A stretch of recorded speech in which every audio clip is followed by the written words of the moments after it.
Hello. Yes, welcome back. It is another set of just some thoughts on the Bible. For those of you that are reading along Proverbs with me, I hope you are. I'm incredibly challenged by Proverbs. I always am, but I do think it's the root of wisdom that we need right now, and I really hope that you are getting something out of just reading Proverbs and spending some time not just skimming through the Bible and not just rushing through the Bible, but actually stopping and reflecting just on two verses at a time. We're almost at the end of what I was going to be looking at in Proverbs. We've got this week, and then there'll be next week as well, and then we'll move on to something else. And I don't want to give that away just yet. Um, but yeah, let me read to you. It's Proverbs 3, and it's verses 9 and 10. It says, "Honor the Lord with your wealth and with the first fruits of all your crops. Then your barns will be filled to overflowing, and your vats will brim over with new wine." Some would say it's really simple teaching, but actually, it's some of the most challenging and difficult wisdom that we can ever be faced with, I think. And as I say, I've seen so many different teachings on this, and some of it has been great, and some of it has been used to justify what I believe is not great ideology either.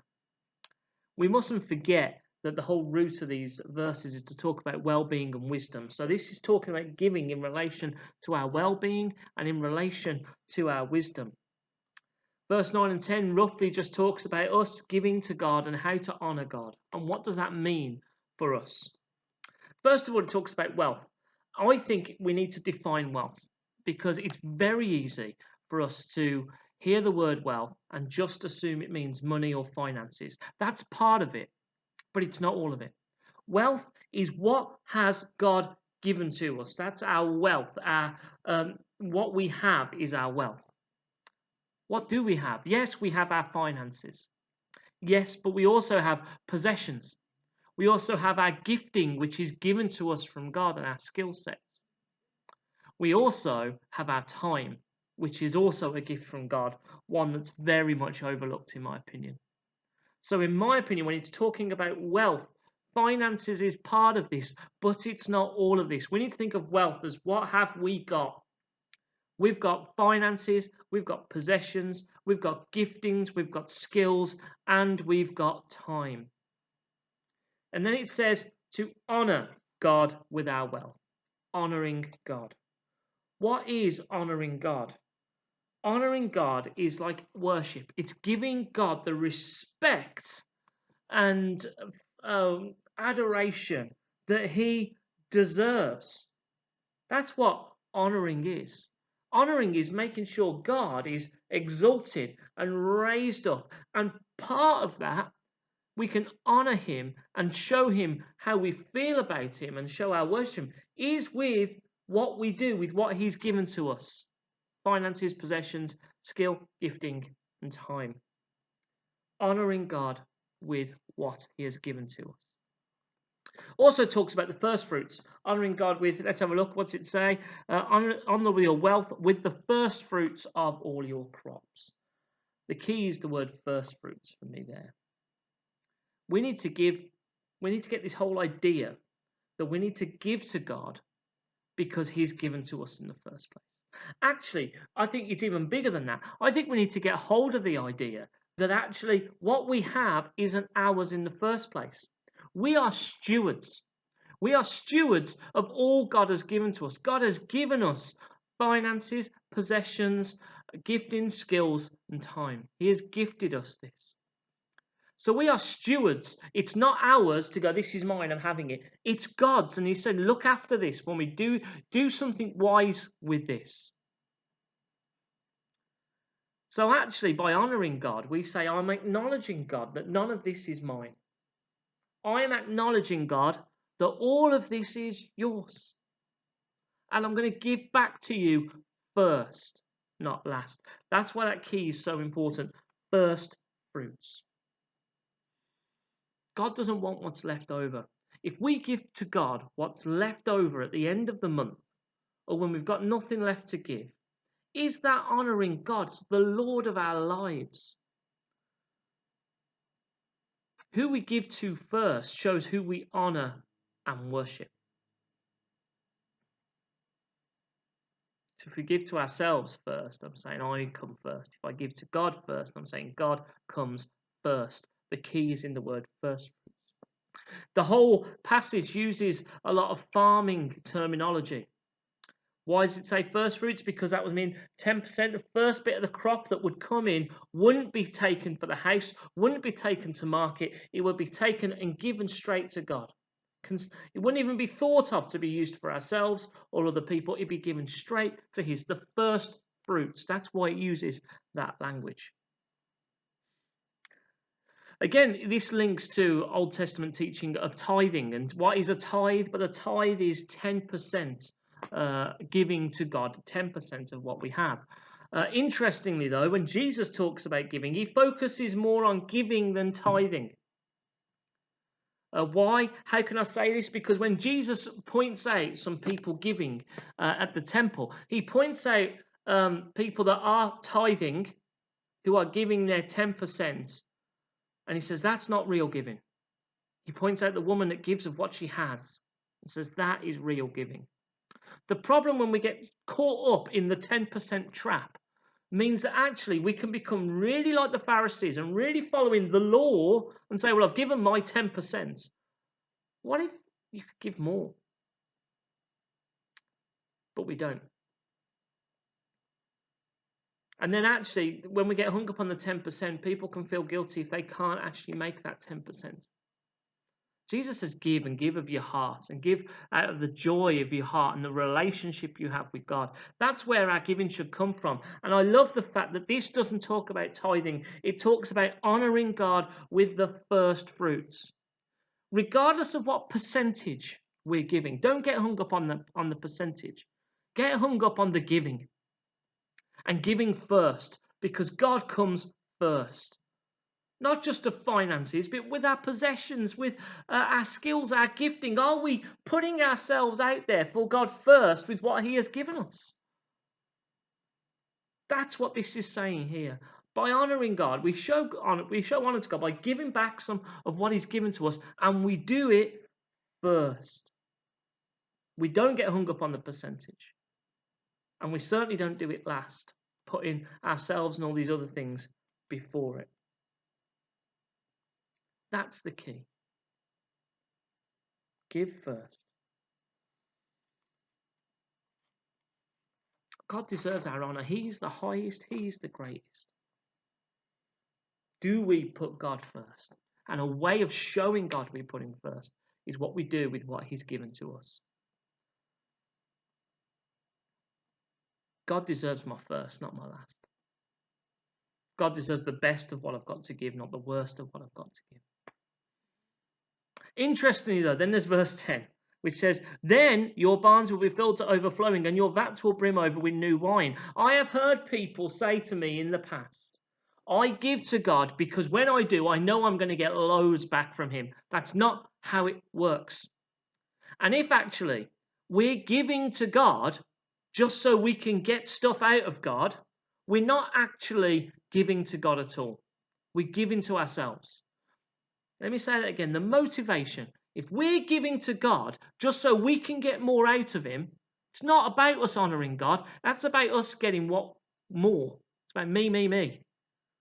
We don't honour God with what we have to get more. That's not honouring to God. I know some people in my life in the past have said, I only give to God because of verse 10, because I know God's going to give it back. That is not the heart of what's being talked about here. We are to honour God with what he's given to us first. Don't give because of verse 10. And actually, my understanding of verse 10 doesn't mean that when we give, God's going to give you all the wealth that you ever want. That is not my understanding of it, and that's certainly not my experience of it. Being honest, since I've been a Christian, I have always given to God first. I have a standing order that goes out. I've tried to give of my skills and my giftings and my time to other people and to his kingdom, and I've always tried to do that first. I'm not saying that to big myself up. I'm saying that because actually I've done that, And I've never experienced what would be deemed worldly excessive wealth. I have never experienced my barn to be filled physically with overflowing. I've never experienced my wine vats to be brimming over with wine. I've not experienced that excessiveness. Yet I have given to God first. I have honoured him with what he has given to me first. So what's that mean? Does that mean I'm doing something wrong? Because that's what we can end up thinking. If I'm putting God first and I'm not getting anything back, am I doing something wrong? That is not what he's talking about here. Please don't think that. Let me share with you just a bit about my life. Before Liz and I were here at Riverside, we were in a small church up in Yorkshire in Nottingham, and they didn't have a lot. My wage was £600 a month, and I still gave every month first. And I gave, probably say majority of months over 10%. Why did I give up more than 10%? Because I felt God was asking me to do that. And there were months where I didn't want to because I didn't think I could make ends meet. But I wanted to honour God with what he was asking me to do. So I did it. When I wrote down all my numbers at the end of the month, all the numbers of what was coming in and what was going out, and me and Liz put all of our finances together, there is no human way our ends should have been met. There is no way we should have been able to pay bills, or at least get the cars to work and have them MOT'd, deal with boiler breakdowns, random bills because I've had loads of baths in a month, so my water bill's gone up. We shouldn't have been able to afford that stuff logically, yet we did. I still don't understand it. We had enough money in the bank to pay our bills. Sometimes it was straight away. Sometimes it was like 11:59, not even the 11th hour, but right before deadline. I'm thinking, my goodness, it's the third bill and it's bright red. What am I going to do with it? And something would happen, a rebate or a mysterious gift or something would crop up that would mean I could pay that bill. It was incredible. I can't explain it. In fact, when Liz and I look back at our life in Nottingham for those 5 years, and we compare the quality of our life to the 10 years previous to that when I was a primary school teacher, and in my final years earning over 4 times what I got in Nottingham, there was no difference in the quality of our life. I believe I've experienced the blessing of verse 10, but I've not known excessive wealth. I've not known extravagant abundance. But I've known God make ends meet. I've known God speak to me about how to live in my means and how to live wisely. It wasn't all plain sailing. We shopped in shops I wouldn't normally have shopped in. I drove a scooter for longer than I wanted to because we couldn't afford a car. But I wasn't unhappy. I was living within what God had given to me, and I was giving him back out of that first. And there was this satisfaction in my soul from honouring God with what I had, and he kept us going and alive. It was incredible. That is the abundance I experienced, the thankfulness of God. Now let me also say this: there is no guarantee to any of this. I am not saying if you give to God first, all your needs will automatically be met. I'm not saying that. This isn't a formula. This isn't a guarantee. I struggled at times. Liz and I struggled at times. But we had to learn and listen to God about wise choices with what he'd given to us and how to honour him first and then honour him as well. With the rest of it. Making wise choices with our purchases, not chasing debt. Learning to be satisfied with what he'd provided for us, seeing it as a gift, not always clamouring after more. Liz and I may have struggled, but our giving to God, we never questioned it because we always wanted to honour him first. I don't give to God for what I can get out of him. And I've got to be honest, if God never gave me anything again, I would still keep giving to Him of what I've got: my time, my energy, my skills, my giving, my finances, and my wealth. Because He deserves that, because He's my Lord and my Saviour, and He comes first. And the thing is, because I get that, and because I live out of that, it's affected my well-being. Yeah, okay, I still want things. I still want to go to America. I've never seen the country. I'm never, I want to go and see that country, but I've never been able to afford it. Of course, I want a better car. Of course, I want X, Y, and Z. But do you know what? That want doesn't drive me anymore, because I'm so thankful for what God has given me. I give to Him first. It's helped me to recognize that everything I have is a gift. No matter how much it is, it's all a gift. Not just my finances, but everything I have, including my time, which I've got to use wisely for Him and the kingdom. My skills that I've got to use wisely to bring His kingdom and compassion to other people. Yeah, I have wants, but God meets my need, and I'm so thankful for it. I try to follow the wisdom of giving to God first, and in doing so, I recognize it's all His. And actually, it turns out when I do that, my soul benefits, my well-being improves, because I'm not driven by a human want, a human desire for more. I'm driven into thanks and worship for what God has given me in my life. I have more peace at night. I've experienced God the provider, God the Father, God who is my rock, that I wouldn't have if I hadn't honoured Him first.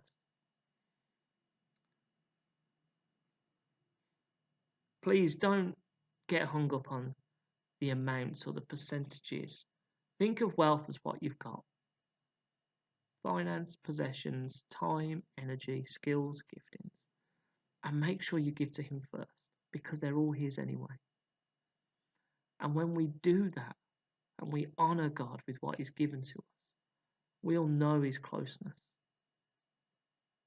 We will know a thankfulness for everything He's given to us, in a way that we want to help and bless other people as well. We'll know a satisfaction for our souls, because we know God is a God who meets our needs. When we ask for a bread, He doesn't give us a stone or a snake. He also doesn't give us a 17-course fish platter, because we actually just need bread. But He gives us what we need, and it's all His anyway. So make sure we give thanks for it. It's a challenge. It's not easy. And I'm not saying, as I say, if you do this, all your needs will be magically met. It's not a formula. It's a lifestyle choice. But it's one that's transformed my life. And I hope you'd be willing to. It's not something you have to be telling everyone about. I've been open with you because I wanted to share with you from my experience. But it's between you and God. It's not easy. It's a wrestling match. Like Habakkuk, wrestle and embrace. I have, I did, and I will continue to do so when it comes to giving to God of what He's given to me. Because the human in me always wants to put myself first.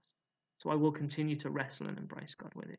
But I will endeavour to keep trying to honour God first with anything and everything He's given me, knowing that His way is better than mine as well. So please, outcome of this, just commit yourself to asking God, what's He want? Commit yourself to how are you going to give back to Him first, not last. And go on a journey with God. Dig into Him.